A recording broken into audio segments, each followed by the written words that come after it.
अस्सलामुअलैकुम दोस्तों। उम्मीद है आप लोग खैरियत से होंगे। मैं हूं आमिर हक और आप सुन रहे हैं आवाज़े हक। जल्दी से शेयर कर दें जी। मैं इंस्टाग्राम के ऊपर अभी इसको लाइव करने लगा हूं। ठीक है, मुझे बस 1 मिनट दीजिएगा। तो ये इंस्टाग्राम पर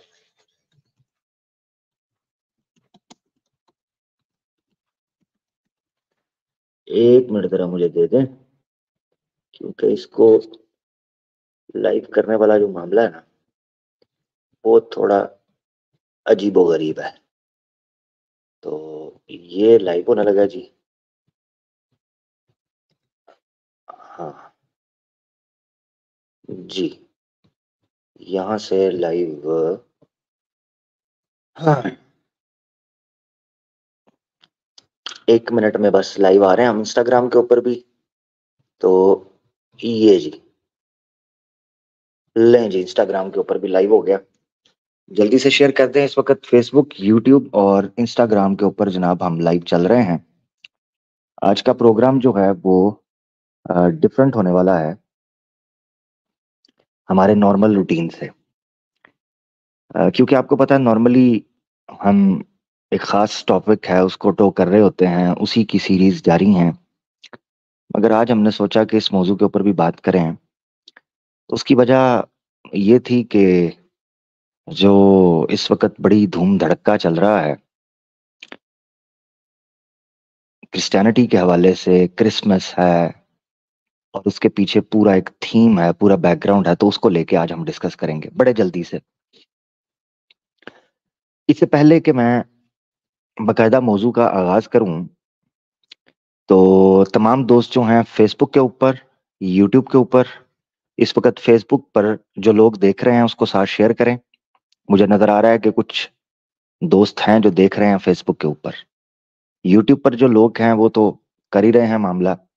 इंस्टाग्राम पर भी मैं देख रहा हूँ बड़ी तादाद में फैज हैं, कबीर हैं, शफीक हैं, मबरूर हैं, लब्बैक हैं और सूरज सनातनी भाई भी हमारे ज्वाइन कर रहे हैं।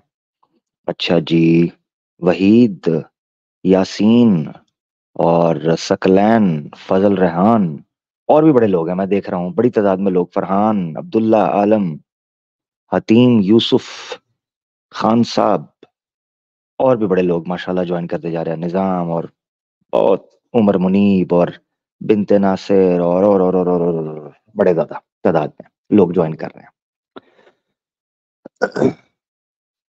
आपको एक कहानी सुनाते हैं और उस कहानी के बाद हम मौजू में बकायदा जंप करेंगे। और आज का टॉपिक खास होगा हमारी जो क्रिश्चियन कम्युनिटी है, हमारे भाई हैं मसीही, उनसे हम मुखातिब होंगे और उनसे सीखने की कोशिश करेंगे कि जनाब इसके पीछे क्या चक्कर है, क्या कहानी है। तो पहले कहानी सुन लेते हैं, ठीक है जी। अच्छा जी, कहानी ये है कि पहला इंसान अकॉर्डिंग टू बाइबल जो कि आदम थे और ईव थे, वो दोनों हंसी खुशी एक बाग में रह रहे थे जिसका नाम अदन था। उस बागे अदन के अंदर वो बड़ी जबरदस्त किस्म की जिंदगी गुजार रहे थे। अब इस जिंदगी को देख एक शख्स था, वो बड़ा जेलस हुआ, उसको बड़ा हसद आया। उसने सोचा मैं इतने सालों से तपस्या कर रहा हूं, सन्यास लिया हुआ हूं और हर दुनिया की लज्जत को त्याग बैठा हूं, मगर ये दो व्यक्ति आए हैं और जनाब मौजे मारते फिर रहे हैं बाग के अंदर। इनको कोई तंग करने वाला नहीं, कोई पूछने वाला नहीं। अहंकार की और क्रोध की उस आग में जलते उस व्यक्ति ने यह निर्णय लिया कि वो उन दोनों को बहकाएगा और उनकी उस खूबसूरत जीवन को भ्रष्ट करके रख देगा, उसको तबाह करके रख देगा, उसको पछाड़ कर रख देगा। इस हसद की आग में जलते वो षड्यंत्र रचने लगा और उसने ये सोचा कि कैसे बहकाया जाए। तब तक वो दोनों व्यक्ति बड़े पाक थे, उनमें किसी किस्म का पाप करने की या जो स्वार्थ होता है या किसी किस्म की निजी इच्छा होती है या अपना निजी लाभ होता है, ऐसा कुछ भी उनके अंदर नहीं पाया जाता था। उस बंदे ने ये ठानी और एक दरख्त का फल जो कि उनके लिए निषिद्ध था, केवल एक फल उस बागे अदन में, उसने उनको खाने के लिए उकसाया। और उकसाने के लिए ऐसा नहीं कि बस कहा कि जो वो खाओ, बल्कि पूरा उसमें उसने आर्ग्यूमेंट रखा। वो आर्ग्यूमेंट ये था कि अगर तुम ये फल खा लोगे तो फिर तुम इस बाग से कभी निकल नहीं पाओगे, हमेशा हमेश के लिए यही सुंदर जीवन और जनाब कल्याणकारी और जनाब उन्नति और शांति और उत्तम स्वभाव जो हैं वो तुम्हारे अंदर रहेंगे। अब ये उसने रखा, दाना डाला। जब उसने ये दाना डाला तो आदम जो हैं वो तो बड़े स्ट्रेट फॉरवर्ड निकले, मगर बाइबल के अकॉर्डिंग ईव जो है उसने बहका दिया। क्योंकि बाइबल के अकॉर्डिंग जो पाप है वो औरत के, जारी बात है, थ्रू ज्यादा दिखाया जाता है कि औरत जो है ना वो जनाब ज्यादा बहका देती है और ज्यादा मामलत करती है। खैर कहानी आगे बढ़ी, उन्होंने वो फल खा लिया। फल खाया तो उनमें पाप करने का जो फीचर है वो एंटर हो गया, वो एक्टिव हो गया। यानी वो जो उनके अंदर, उनके डीएनए के अंदर एक फीचर था जो अभी तक एक्टिव नहीं हुआ था, वो एक्टिव हो गया वो फल खाने की वजह से। अब सुने जरा कहानी कैसे आगे बढ़ती है, चेक करना आपने। हुआ ये कि वो लोग इस पाप करने के कारण और उस केवल एक उपदेश का पालन ना कर सकने के कारण उनको बागे अदन से निकाल दिया गया। बागे अदन से निकलते ही वो जो डीएनए में पाप करने का एक फीचर एक्टिव हुआ था वो उनकी नस्ल में चलता रहा। फिर जो भी मनुष्य जीवन लेगा और पुरुष और महिला के संयोग से और खुलकर कहूं तो संभोग से जो भी मनुष्य इस धरती पर प्रकट होगा या उत्पन्न होगा, उसमें उसके डीएनए में यही चीज एक्टिव रहेगी कि वो पाप करता रहेगा। अब साल गुजरते गए, महीने गुजरते गए, मौसम गुजरते गए और मनुष्य जाति बढ़ती गई, फलती फूलती गई और इस दुनिया में फैलती गई। मगर उनके साथ साथ जो पाप था वो भी बढ़ता गया और वो सारे पापों का आरंभ केवल उन्हीं एक कपल या पेयर से उसका आरंभ हुआ था जो एडम और ईव थे। पूरी दुनिया में ये फैल गए। ईश्वर बैठा सोच रहा था कि अब क्या किया जाए, क्योंकि वो दयालु भी है। उसके मन में ये चीज आई बाइबल के अकॉर्डिंग कि इनको कैसे छुड़ाया जाए। अब देखो, दयालु तो था मगर न्यायकारी भी था। न्याय की स्थापना करना भी उसके शुभ गुणों में से एक गुण था, उत्तम गुणों में से एक गुण था। अब करता तो क्या करता, चार ना चार उसी व्यक्ति को जिसने उनको बहकाया था जहन्नम के दरवाजे पर खड़ा करना पड़ा। और शैतान स्वयं खुद तमाम मनुष्यों को पकड़ पकड़ कर उस दहकती नरक के अंदर फेंकना शुरू हो गया। बस यही पाप था जिसका आरंभ एक पुरुष और महिला से हुआ और तमाम इंसान जहन्नम में गिरने लगे। अब अकॉर्डिंग टू बाइबल, क्या नबी, क्या रसूल, क्या वली, क्या सूफी, क्या राहिब, क्या रिब्बी, क्या पंडित, क्या गुरु, सब लोग ही पाप में गिरने लगे और सब लोग जहन्नम की ओर बढ़ने लगे। नाउज बिल्ला, नाउज बिल्ला, अकॉर्डिंग टू बाइबल। अब ये देख ईश्वर पछताने लगा और उसने कहा कि एक बंदे की गलती से इस कदर आग मची है, बवाल मचा है, कोहराम मचा है, इसका कोई ना कोई तो समाधान करना होगा।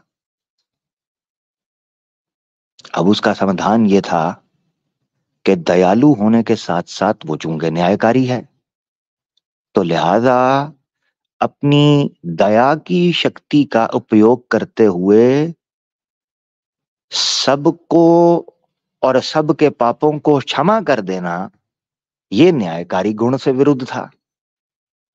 तो उसका केवल एक ही समाधान था, वो ये था कि खुद एक ऐसा शख्स मैदान में उतरे, ऐसा व्यक्ति मैदान में उतरे जो कॉम्बिनेशन हो इंसान का और गॉड का, हाफ ह्यूमन हाफ गॉड, ताकि वो एक मीडिएटर का किरदार अदा कर सके।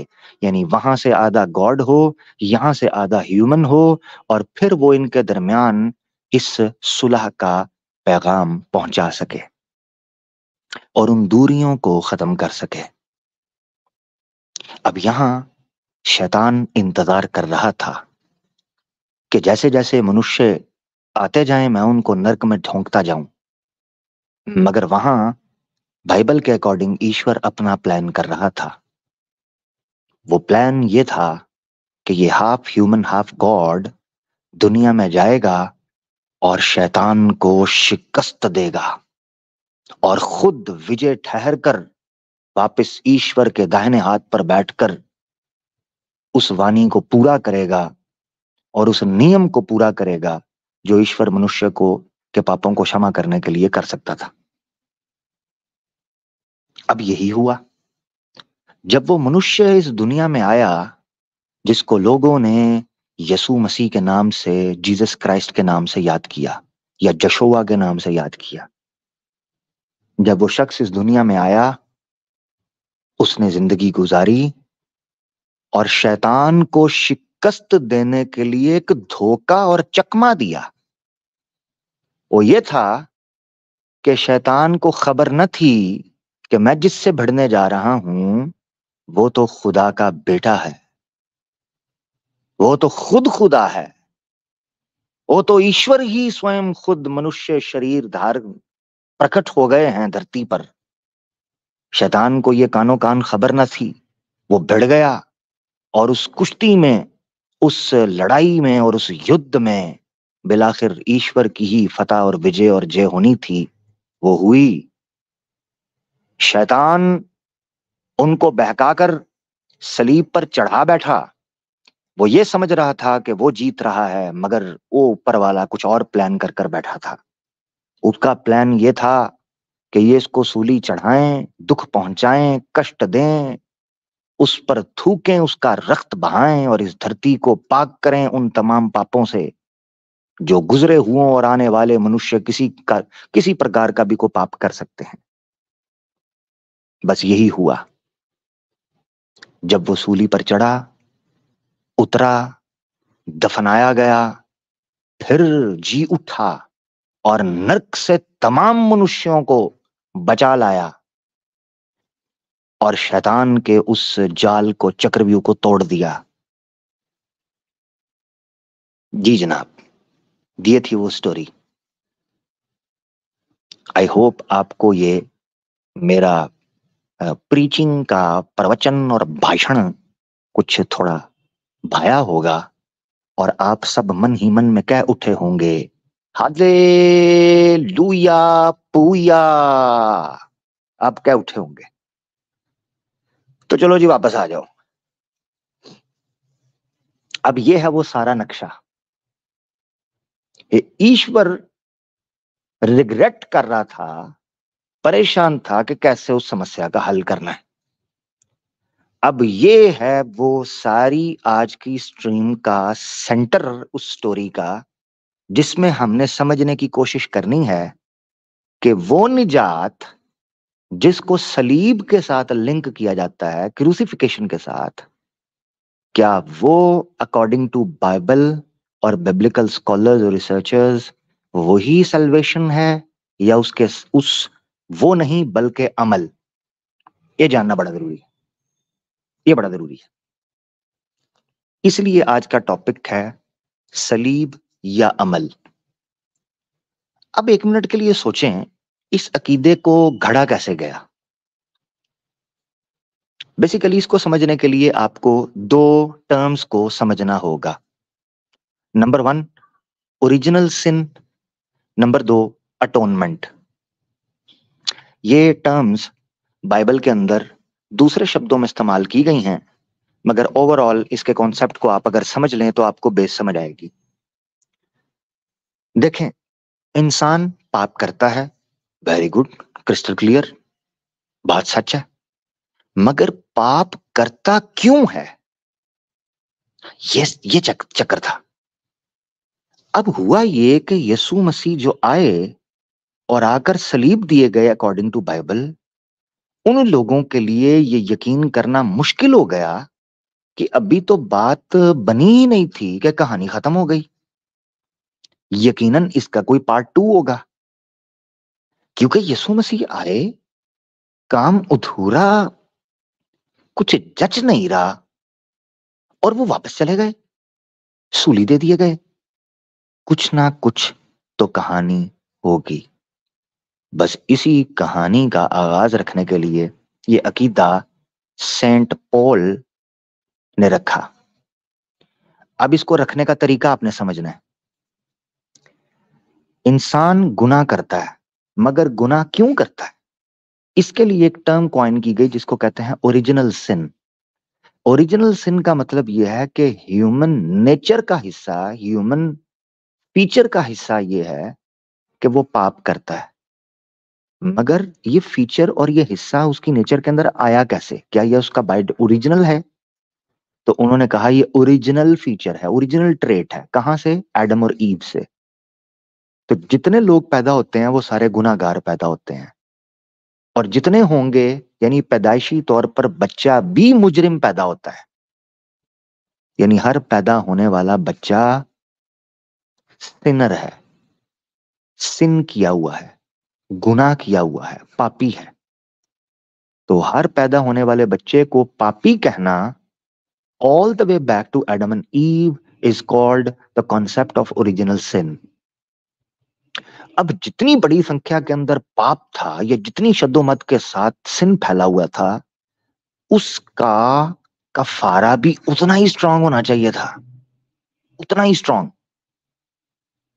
अब ये कॉन्सेप्ट है अटोनमेंट का। तो अटोनमेंट कहते हैं थियोलॉजी के अंदर, क्रिश्चियन थियोलॉजी के अंदर स्पेसिफिकली, या पैगन थियोलॉजी के अंदर, अटोनमेंट कहते हैं खुदा और बंदे के रिलेशन के बीच में जो ऑब्स्टिकल्स होती हैं, जो रुकावटें होती हैं, जो हर्डल्स होती हैं, जो मुश्किलें होती हैं, जो दीवारें होती हैं, या जो खलीज होती है, उसमें ब्रिज पैदा करने के लिए जो रिचुअल अदा किया जाता है, उसको अटोनमेंट कहते हैं। आसान लफ्जों में समझें कि आप पर कर्जा है, जो कर्जा अदा करेंगे तो आप कोई स्कीम अप्लाई कर सकते हैं। तो जो लोग ईश्वर के करीब आना चाहते थे या उसकी खुदाई में जाना चाहते थे, उनको अटोनमेंट से गुजरना होगा। अब यीशु मसीह ने तमाम मनुष्यों के लिए अपनी कुर्बानी देकर अटोनमेंट रिचुअल की प्रैक्टिस करवा दी। लिहाजा हम सब लोग अब यीशु मसीह की कुर्बानी से ईश्वर की तरफ जा सकते हैं। So this is called atonement, एक ऐसा रिचुअल जो कफायत कर जाए तमाम लोगों के लिए। इसीलिए कफारा भी इसको कह लेते हैं। ठीक हो गया जी? चलें अब चीजों को समझते हैं। गपशप तो बड़ी हो गई, अब थोड़ा आपको सैर करवाते हैं चीजों की। सबसे पहले हम आपको दिखाना चाहते हैं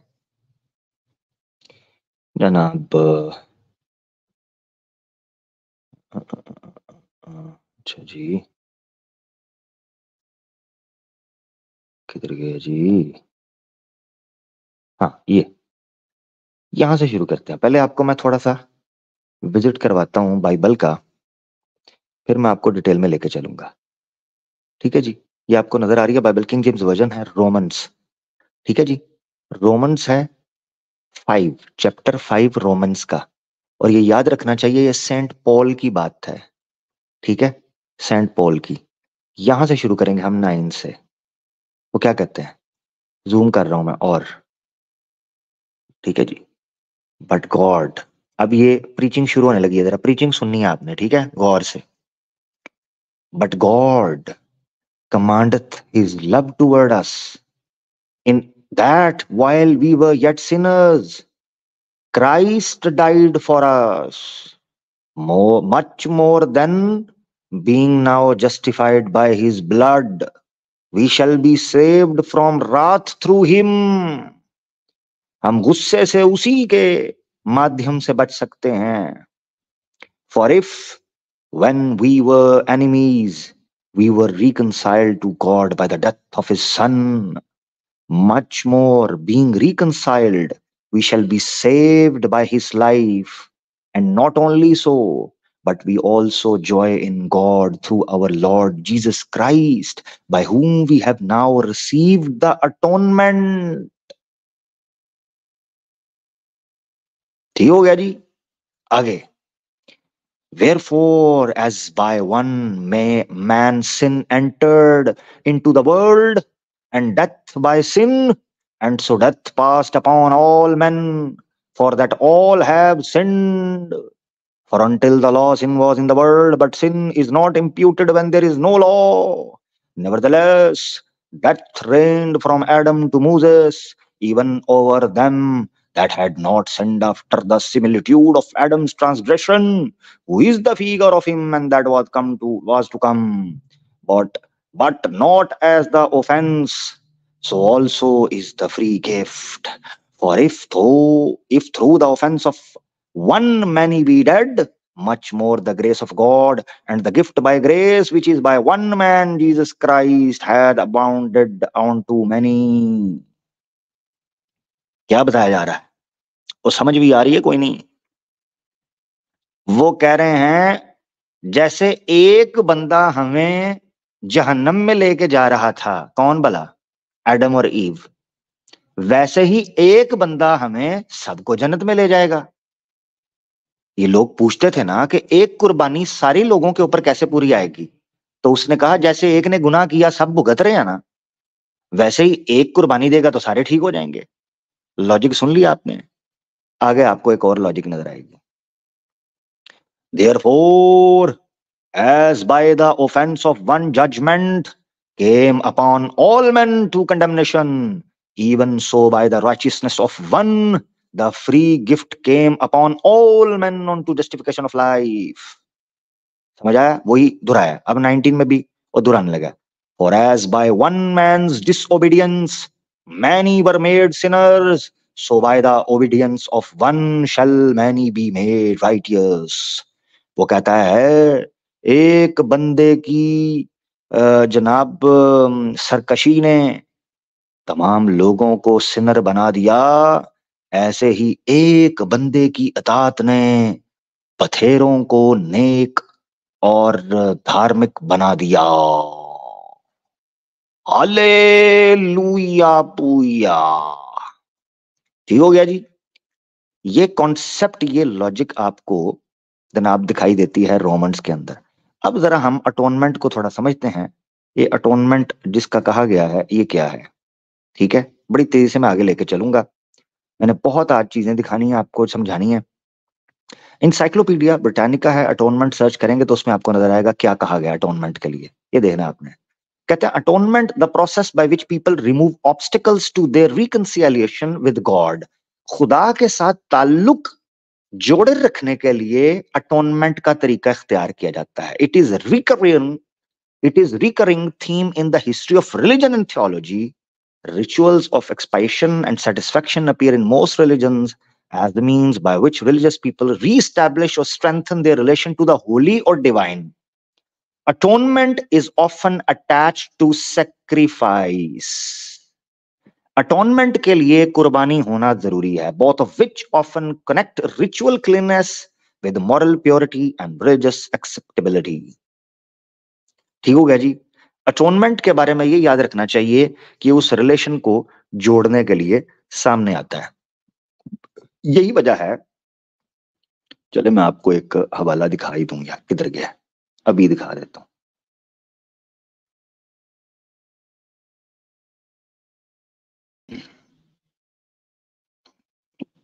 ये आपने हवाला पढ़ना है कि इन्होंने जीसस क्राइस्ट को किस तरीके से स्टार्ट में ये रखा। एक मिनट जरा, मेरी आवाज आती रहेगी, आई होप सो। इंस्टाग्राम के ऊपर भी लोग सुन रहे हैं ना जी? हाँ ठीक है। अच्छा जी, ये मैं शेयर कर रहा हूँ जी एक स्क्रीन, आपको पता चलेगा कि जनाबे वाली, हाँ ये ले लेते हैं, किधर गया जी? हाँ ये देखें जी, ये पहले मैं आपको स्टार्ट से दिखा दूं ताकि गलत फहमी ना पड़े यार। ठीक है जी, किधर गया? हाँ ये देखें जी, ये न्यू कैथोलिक डिक्शनरी है, ठीक है जी, वेटिकन एडिशन है ये, ठीक है ना जी, वेटिकन एडिशन। ये थोबड़ा देख लें जी इनका, ठीक है जी। हाँ ये पियूस 9 11 सॉरी 11 है। द न्यू कैथोलिक डिक्शनरी है जो कि पेलन और जॉन वेन ने कंपाइल की है। चार्ल्स ब्राउन ने असिस्ट किया है कैली के साथ और एंड्रयू मकलैरन के साथ, ठीक है। New York the universal knowledge foundation, ये बेसिकली कैथोलिक की डिक्शनरी है। इसमें आपने ये चीज देखनी है, हमने जाना है एम के ऊपर, यहां से एम के ऊपर हमने जाना है और ये मेल, हमने देखना है कि इन्होंने मीडिएटर जो अटोनमेंट का रूल है उसके बारे में क्या लिखा हुआ है। ये देखें जी सफा नंबर 617, इसको देखें, सफा नंबर 617, ठीक है। इधर आपने आना है, ये देखें मीडिएटर, इसको मैं जूम कर रहा हूं। मीडिएटर किसे कहता है? अटोनमेंट की वजह से ना, ये देखना है आपने। Mediator title of our Lord Jesus Christ का ये टाइटल है मीडिएटर। क्या करते हैं वो? Referring to his reconciliation of God and man, जो भी आपको अटोनमेंट का मैं दिखा रहा था कि ये गॉड और मैन में रिकंसिलिएशन करवाते हैं। The council of Trent defines that we were saved through merits of one mediator, our Lord Jesus Christ. Jesus Christ वो मीडिएटर था जिसके कारण हम लोग बचे हैं, वरना हमने कोई नहीं बचना था।